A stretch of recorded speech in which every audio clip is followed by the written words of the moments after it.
biasa sudah membahasnya, kami akan menghadirkan 6 orang narasumber untuk membahas topik pada malam hari ini. Di sebelah kanan saya ada tenaga ahli kantor komunikasi kepresidenan PCO, Fitra Faisal Hastiadi. Mas Fitra, selamat malam.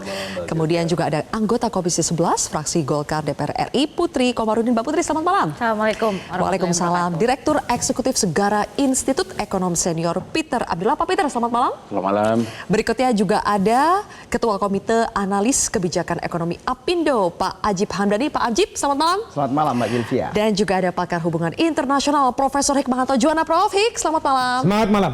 Selamat malam.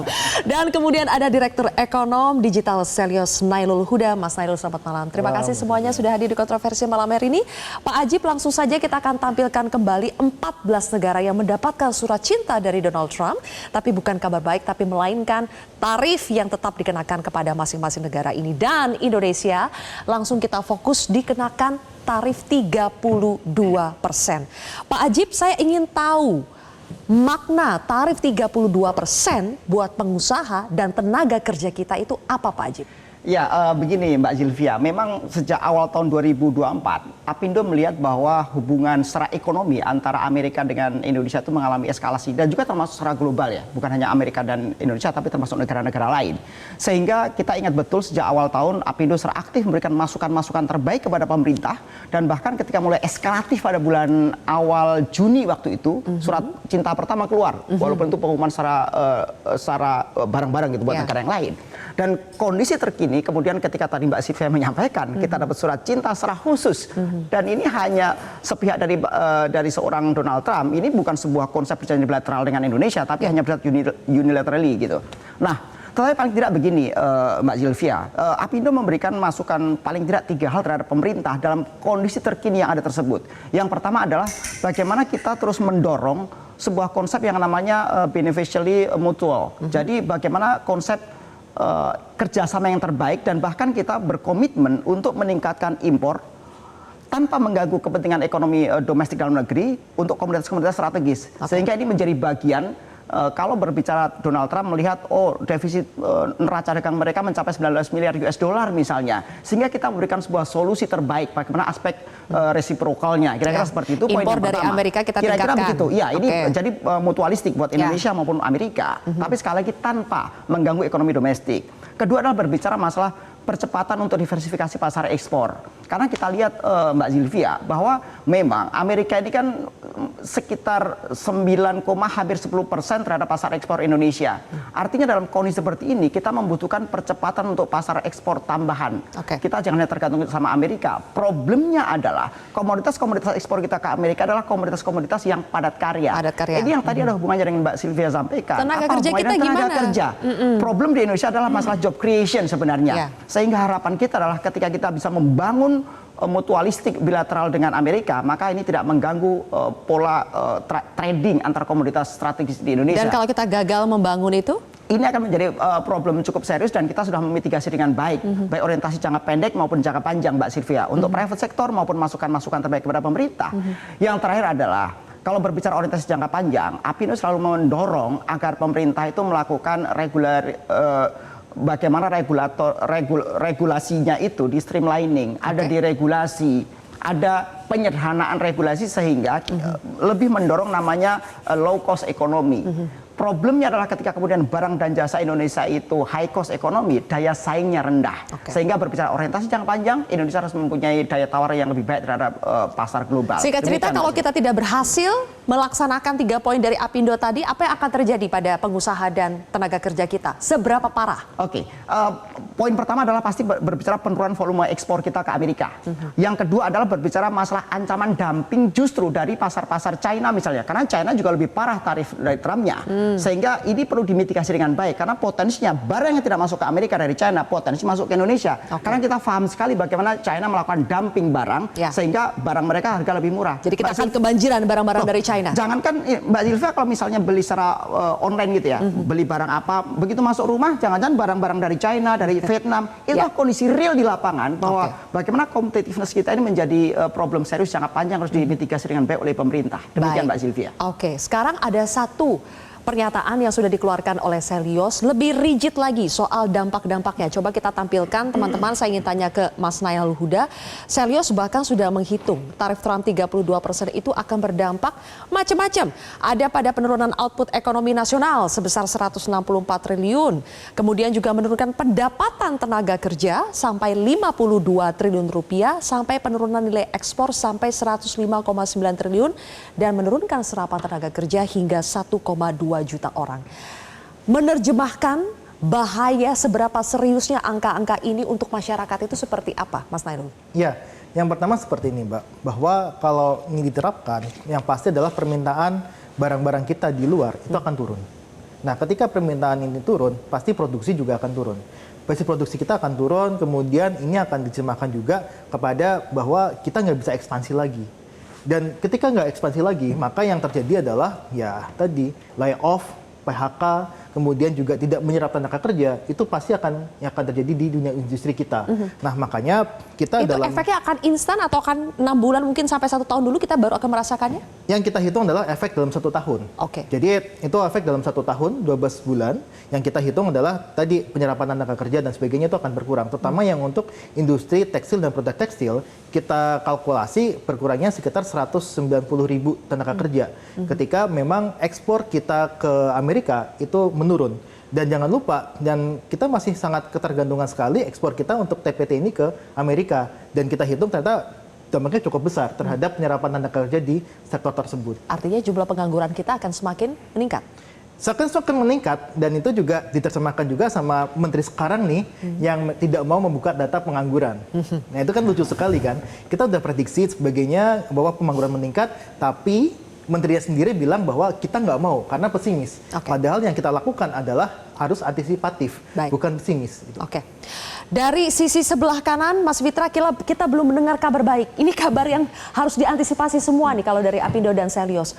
Kabar dari pemerintah yang sedang berjuang di Washington DC seperti apa, Mas Fitra? Iya, jadi Pak Erlangga sedang berusaha keras ya untuk kemudian melakukan negosiasi dalam 3 pekan ke depan. Dan kita sudah memberikan konsesi tawaran pembelian produk Amerika Serikat all in all 34 billion US dollar. Itu adalah kedelai 2,5 billion US dollar. Kita juga akan beli bungkil kedelai 1,5 billion US dollar. Gandum itu kita akan beli 500 juta dolar. Kemudian ada kapas 200 juta dolar. Itu baru yang sektor pertanian. Kemudian kita juga akan membeli produk-produk migas LPG 3 billion US dollar. Kerosin, minyak tanah, itu 4 billion US dollar. Oil, bensin, 8 billion US dollar. Plus juga kita akan beli pesawat. 3 billion US dollar, services 11 billion US dollar. Jadi sudah bawa list panjang ya apa yang kita akan beli On top dari Amerika. itu juga, Pak Pandu sudah juga berencana untuk melakukan investasi di Amerika Serikat. Karena isi dari surat Trump itu, pertama kita harus melihat bahwa apa sih tarif resiprokal, cara menghitungnya seperti apa. Ya. Mbak Sylvia, PhD saya di bidang International Economics. Itu memang belum pernah saya diajarkan seperti itu. Tetapi kalau sudah seperti itu ya sudah, berarti ini adalah ukuran subjektif dari Trump. Nggak tahu rumus 32% gimana itu caranya, dari mana ya? Tapi gimana caranya? Tahu, caranya adalah defisitnya itu berapa? 18 billion US dollar. Dibagi dengan impor Amerika Serikat ke kita 28 billion US dollar. Sebenarnya ada dikali dengan bilangan elastisitas lain. Tetapi itu kalau dikalikan jumlahnya 1, jadi all in all 18 dibagi 28 billion US dollar itu 0,64 dikali 100%, 64%. Kemudian Mbak Sylvia, tunggu sebentar. Ini 64% itu dikasih diskon sama Trump, 32%. Dia bilang gini, we are very kind, so we give you a discount, 32%. Padahal MFN, most favored nation, kalau kita lihat standar WTO itu antara 5-10% kita ke Amerika Serikat. Oke lah, kalau sudah begitu, berarti cara untuk bernegosiasi dengan Trump adalah membeli lebih banyak produk Amerika Serikat, yang mana itu akan mengurangi defisit. Jadi tidak defisit lagi? Jadi nol, ya kan? Tapi on top dari itu, ternyata Trump menginginkan investasi dari kita ke mereka. Sampai buka pabrik, Mas Fitra? Betul. Biasanya akan kan dikabulkan tidak? Biasanya begini kan, dalam konteks teori ekonomi tradisional, biasanya yang maju berinvestasi ke yang lebih di bawah. Tapi ini kita di yang disuruh other way around. berinvestasi Ini di sana. ada peluang lagi, Mbak Sylvia. Begini, jadi selama ini Danantara memang tugasnya adalah menjadi Indonesia Incorporated. Kita tidak berinvestasi dalam negeri saja, tapi di luar negeri. Nah, sebagai contoh, kalau kita masuk industri upstream dan midstream high value di sana, kita nggak perlu susah-susah lagi untuk cari talent. Karena talentnya sudah tersebar di sana dan kita bisa bangun Indonesia berteknologi tinggi dan menghasilkan return yang cukup tinggi juga. Tapi Dan itu menjadi spesifik peluang. katanya pabrik. Betul, ya kan pabrik yang akan menyerap tenaga kerja yang secara relatif itu lebih skilled Intinya kita dibandingkan akan dengan- memenuhi syarat itu? Ya, kita akan berusaha untuk memenuhi syarat itu. Akan berusaha memenuhi syarat Karena itu. kalau kita lihat dari Vietnam, perjalanan mereka adalah dalam konteks itu juga, trade and investment. Oke, saya ingin tanya ke Prof. Hik. Prof. Hik, Indonesia akan berjuang untuk memenuhi syarat-syarat yang diberikan oleh Donald Trump supaya tarif Trump itu tidak sampai 32%. Gimana pendapat dari Prof. Hik? Sia-sia. Iya, Mas Fitra. Mohon maaf sia-sia, karena begini, kalau kita baca surat dari Presiden Trump ada 2 paragraf. Paragraf pertama itu sudah mengindikasikan kita Indonesia bisa 0%.